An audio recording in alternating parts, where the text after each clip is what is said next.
Welcome viewers once again to the Power of Inclusivity, a project sponsored by or led by Bayeta Development Institute and supported by the Canadian Embassy of Zimbabwe. In the Power of Inclusivity, we're looking to discuss and unpack on issues that affect the LGBTI community and how best we can approach them, as guided by experts, leaders, and activists within different sectors of the community. For today's episode, we will be looking at sexual and gender-based violence. What is it and how does it impact the LGBTI community? And most importantly, how do we make sure that they're part of the conversation and can receive the help and support that they need? For today's episode, I'm joined by Flo. Flo, welcome to the show. Thank you for having me. Please introduce yourself and the work that you do. Okay, my name is Floridah Mapeto, and I am the Communications Officer at Untitled Rape Clinic. I am a sexual gender-based violence advocate, sexual reproductive health advocate, a feminist. Yeah, basically that is me. Wow, that's great to hear, Flo, about you and the work that you do. And maybe to begin this conversation, I know this is a topic that seems to have been beaten to death, and sorry for using that wrong term, but I think it's something that is very topical for the time and spaces that we're in as a country. What actually is sexual and gender-based violence? Okay, so firstly, it's not beat down. We talk about this every day because it's happening every single day. I think, the last, I think it was a 2016 report in Zimbabwe that 24 women are raped every single day. Yes. So, which was translated to maybe 1 rape per hour. Yes. So it's a topic that we never get tired of talking about because as we are talking right now, someone is being sexually violated somewhere. So sexual gender-based violence is basically that. It's sexual violation. It could be in the form of verbal abuse. It could be physical, where now you're talking about your rape. So it also involves sexual harassment. This is someone committing a sexual crime against someone. And it usually boils down to issues of power dynamics in our society. So, yeah, basically sexual gender-based violence. I think we can go for an hour to just unpick every single one of it. But it has many forms. Yes. But it's a sexual violation of someone's bodily autonomy. Thanks so much for that.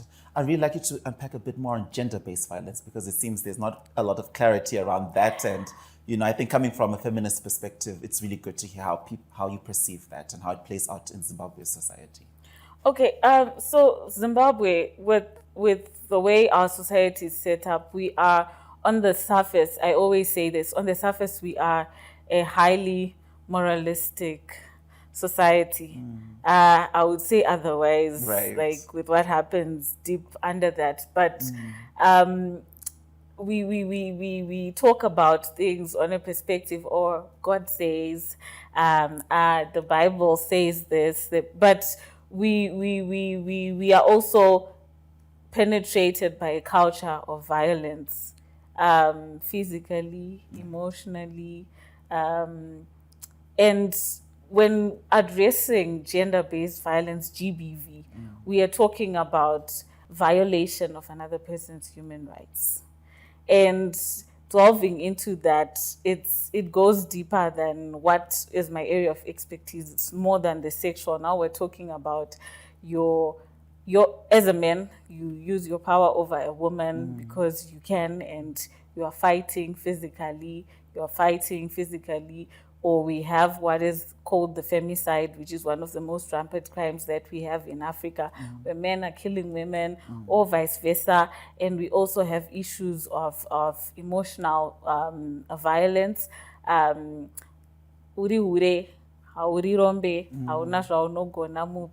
never amount to anything. You are stupid. We every day there's an amount of violence that is happening around us, and this is the type of society that we live in Zimbabwe. We think that this is acceptable, I guess, because it has been normalized even from our institutions, from our governments. People are being violated for exercising their own human rights. And then people say it's acceptable because, well, it's putting them in order. It is how people are supposed to be punished. From a school level, you hear that teachers are punishing children, and you hear issues of kids coming back home from school and they've got scars. So this culture then breeds from, then you have men in our society that cannot treat women right, or women vice versa that can't treat men right because of the way they've been conditioned. Yeah, so where it emanates from, I think I would put it on a systematic level, really. Yeah. Thanks so much for that, Flo. And maybe I'd like to, in a few minutes, just unpack on what do you think are some of the unique ways that the LGBTI community experiences Sgbv, intimate partner violence, and domestic violence. Okay, so we go back to what I was saying, that Zimbabwe is highly moralistic. So some of the issues that we've heard from key populations, and particularly the LGBTQI+, is the issue of corrective rape. Unfortunately, it's not very much reported because, again, there's this whole stigma surrounding it. How do you even walk up into a facility and start talking about, oh, I'm a woman, or I'm a man, and maybe I don't look the part, because this is exactly what our society sees. How do you start even talking about it? But they do talk about these issues and say we are violated because people feel like, you don't want to be with a partner of the opposite sex because you haven't had it the nice way or the good way. So we're going to teach you a lesson. And this is just one. And then emotionally, because they're not what is deemed the acceptable norm in society. So how can you be different? What do you think? This is your choice. You are choosing this. So we are going to reprimand you. We're going to pray you out of it. If we can't pray you out of it, we're going to beat you out of it. If we don't beat you out of it, we're going to suppress you out of it. So these are some of the issues that we do come across at the point that they actually disclose that this is my sexual orientation and this is why I'm struggling. Because I think we cannot just talk about the struggles that LGBTQI+ people go through if we don't acknowledge that the first point of even disclosing to people that this is my sexual orientation, sometimes it's a violation on its own. Because I don't walk up to people and say, oh, okay, this is me, Florida, and I like having sex with men. It's not something, before I even talk about, I don't even know how to talk about how I like having sex. Now I have to tell people that I like having sex with men. What more? I like having sex with women in a society that is highly judgmental on different sexual orientations. So these are I think this, from our perspective, this is the main issue that we always get from them, and working with people of different sexual orientation and working with key populations to be particular. Thanks so much for that, Flo. We'll take a short break and be back where we'll really begin to unpack on what policies and mechanisms are in place to respond to Sgbv. Thanks so much. Thank you.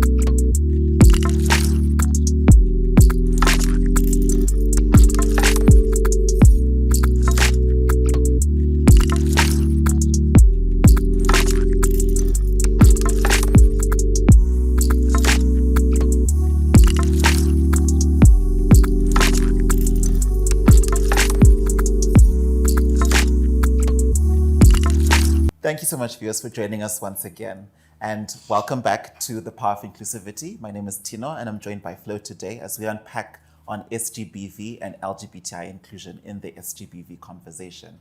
So, Flo, in our last segment, we started talking about, the lived reality of LGBTI people around, sexual and gender-based violence, intimate partner violence, and domestic violence. And I think as part of understanding inclusivity, we need to be talking about what laws and policies are there in place. So maybe give us a little bit of a background around sexual and gender-based violence, IPV, and domestic violence. Does the law say anything about LGBTI people? Okay, so from looking at it from the perspective of what the Ministry of Health and Childcare says, because I'm coming from that background, they do recognize that there are issues that happen even in same-sex relationships, and intimate partner violence is it's not something that is exclusive for heterosexual couples. it's something that also happens even for LGBTQI plus relationships as well. And what they have said on a policy level is any citizen of Zimbabwe under Section 76 has the right to access services, health services from any health institution, and it doesn't matter what your sexual orientation is. These services are there. This is on a policy level. Obviously, what we have tried to do, even as civil society organizations, is to also sensitize our healthcare workers, because outside of them being healthcare workers in this space, they're also human rights advocates or defenders. So they're mandated to provide services to any person, regardless of what they feel or, unfortunately, judgment. And some of the laws and frameworks that we have in our country, they then put certain things, they leave things at an open level where you find that a person can say, I don't feel comfortable offering this service to this person because my religious beliefs don't allow me to. Yes. And we have already started questioning and having these conversations with other stakeholders in the victim-friendly system. Yes. That look, this is issues to do with in fact, from our, just giving a background, rape in Zimbabwe and worldwide is considered a medical emergency. Yes. So when we are talking about it from that end, so we're talking about a global health issue here. So you cannot say, I'm not going to offer a service to a trans woman because you don't feel comfortable. What does it say? What is your mandate as a healthcare worker? In Zimbabwe, what are you mandated to do? You're supposed to offer a service. So regardless of who walks in and what their orientation is, are you going to give them the minimal package? Are you going to give them emergency treatment? Are you going to take their details? They deserve the same quality service that you would offer to someone that you regard as a norm according to you. Yes. So now I think it's something that, unfortunately, you know how politics plays out in some of these things. People are very careful and they want to always look like they're saying the right things, things that are acceptable to society. But I think it's still something that we need to push for in our policies, so that our healthcare workers, they are mandated by law, that it's not something that you can opt out of. You don't get to say, we'll have to wait until after lunch when so-and-so comes back, so-and-so who is more comfortable and receptive to these people, because my church doesn't allow that. No, right there and they offer the service. That is what you're here to do, and it's your job. You can put your feelings aside at another time. So I think, we can just go back to issues of policy. Hey, we are also trying to push for that. Yes. Because we still face these issues, that we still get the reports that I went at such a time, but the nurse was not comfortable, or they kept saying, I don't understand. What do you not understand? Help. I mean, it's not like you're dealing with a person that doesn't know how to talk. Yes. The LGBTQI plus community has people who they can't talk. This is how I need help. So it's not like you're going to. It's not rocket science really. It's just about willingness. But now we've realized that we cannot push willingness on people. We need it on policies, so that already the moment I come to work at 8 a.m., I know I'm going to serve each and every one person in this country that needs help, regardless of my personal feelings. So I think we still need to have the conversation, because unfortunately some of the policy makers themselves are people who are judgmental and sometimes homophobic. Yes. I think you understand that. But I guess the policies also then need to start from there. As a policy maker, what is your auth? Who are you serving? Are you serving all citizens of Zimbabwe and their human rights, or are you just for your corner and selected dealing with your few, own people that you you're know, dealing yeah. with. So I think it's something that is worth exploring, and we have been talking about it, just encouraging each other in the stakeholder meetings that we've been having to say, you know what, this is the issue on the ground. We cannot pretend that a certain population doesn't exist in our country because that's what we choose to do. Right. We need to understand. It's time to learn. We need to learn. You need to educate yourself so that whatever biases you have, they come from a place of being informed. It's not just you saying, I don't like or I don't appreciate these people because my Bible says this. Yes. Go beyond that. Yes. Yeah. Oh, thank you so much for that, Flo. And, you know, you've brought up so many good points around, like, what is the framework there? And I think especially around that engagement with policymakers, with people in different ministries, because you did mention about Ministry of Health. And I think, you know, there's so many ministries down the line that are also involved in that process as well. And they need to be capacitated with the knowledge and skills that you know you have from your experience and that ARC has also shared as well with other line ministries. So we're going to go for a short break. And when we come back, we'll really unpack on what are the mechanisms and systems that are there that general society and LGBTI people can then take to report or deal with Sgbv, IPV, and domestic violence as well. Thanks so much.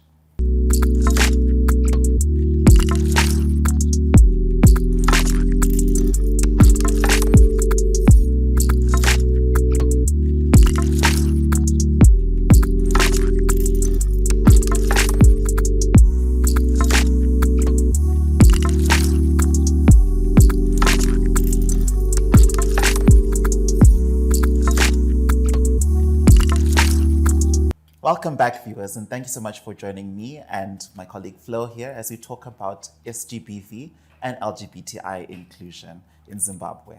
So, Flo, we've just begun to have the conversation around what the actual services are, or how does someone who has experienced sexual gender-based violence, domestic violence, intimate partner violence, what help do they get, or how do they get help?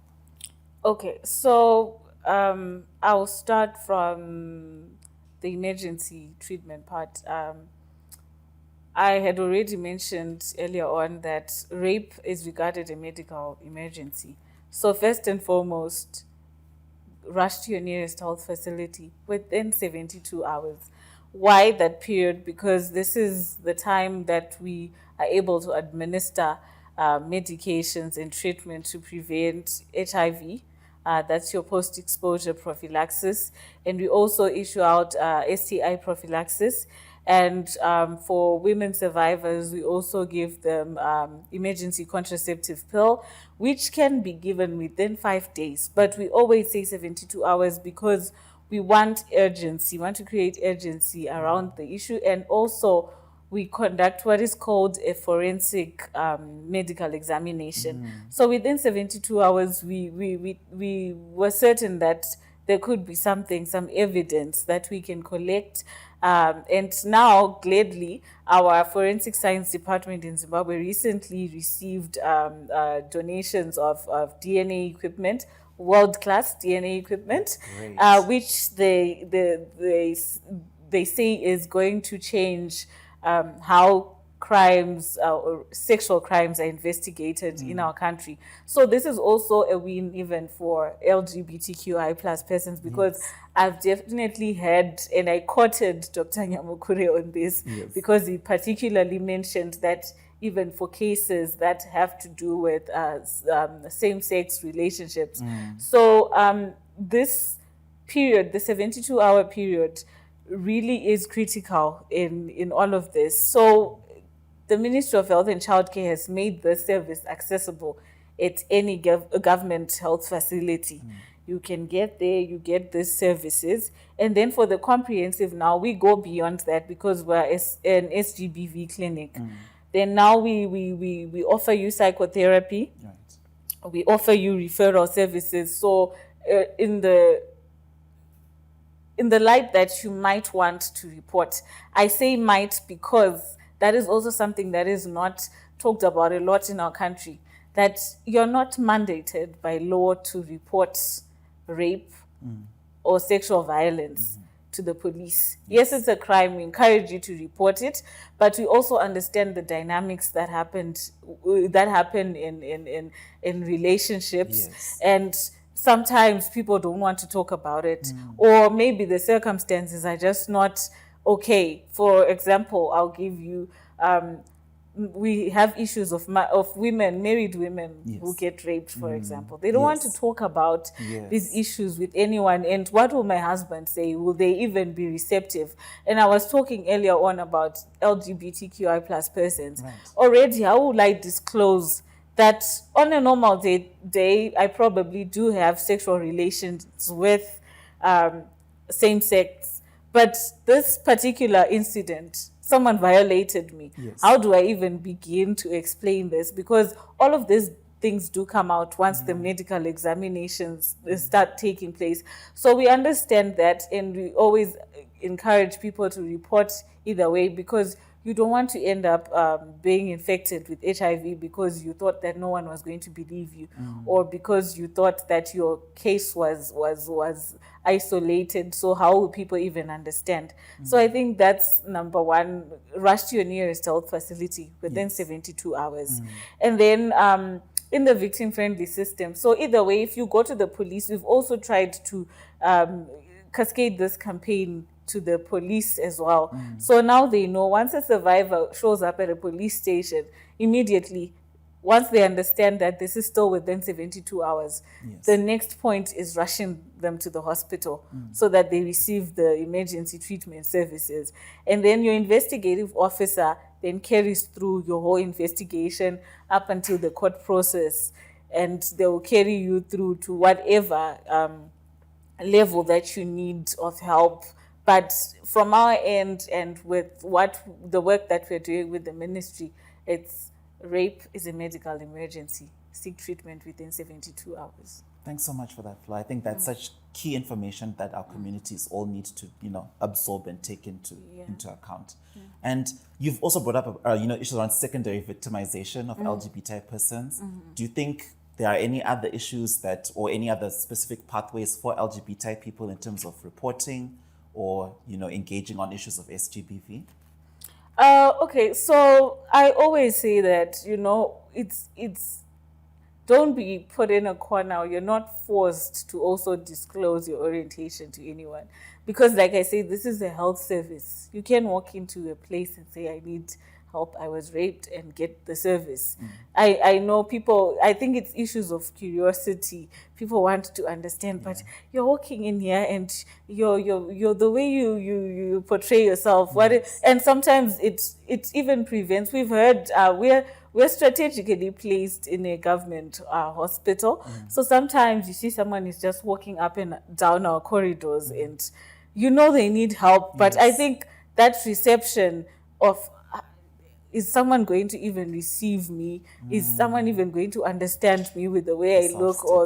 That stigma prevents people. But also the moment they start talking about it, because our process, from the moment a survivor walks into the clinic, they first go into our reception, and then that's when we do what is called the intake. So sometimes, because you are being asked, our forms here, even in Zimbabwe, okay, so your gender, male or female. Right. Already, that is going to limit how someone is going to talk about their issue.